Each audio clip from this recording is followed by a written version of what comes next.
In our way of life, we believe that the earth is a gift and that there is also a transfer of power.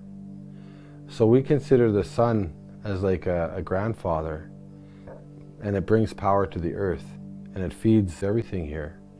Well, the sun, the moon, they all have their purpose. We didn't have any hydro till I was, gone on my own, and I was 18 years old. It was my first TV. But back then we lived this way. And the sun and the moon work in our favor all the time for everybody.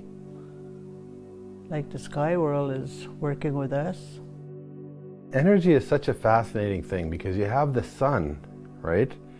And it beats down on the earth and it creates, this amazing balance of temperature and pressure. So there's this great big cycle of power that's being already generated. And so it only makes sense to try to harness that power if people have electrical needs.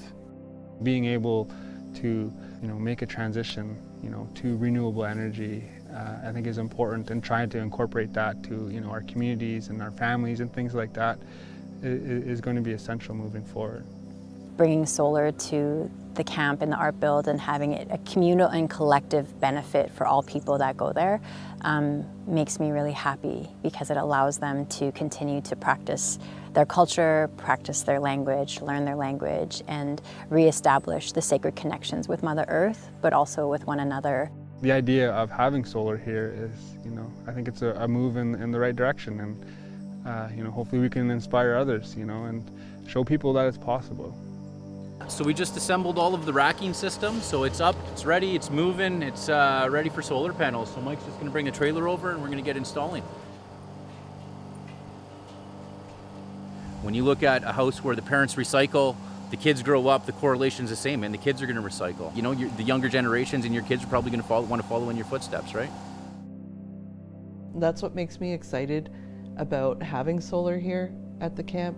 We are cognizant of the land and the waters. We want to do right by the environment, and like most people do. I think consumers want this. They want alternatives to fossil fuels. To use what the Creator gave us is what we have to do, the natural things.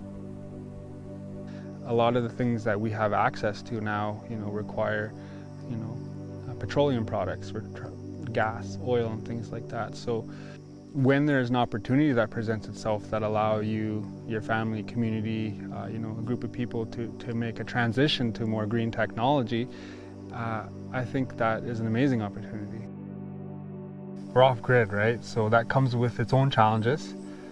Some of that is, access to, electricity for, basic needs and, things like that, running water. So there's definitely some challenges, but with this really exciting thing that's happening with, having access to solar power means that, it could really increase, our capacity here to do a lot.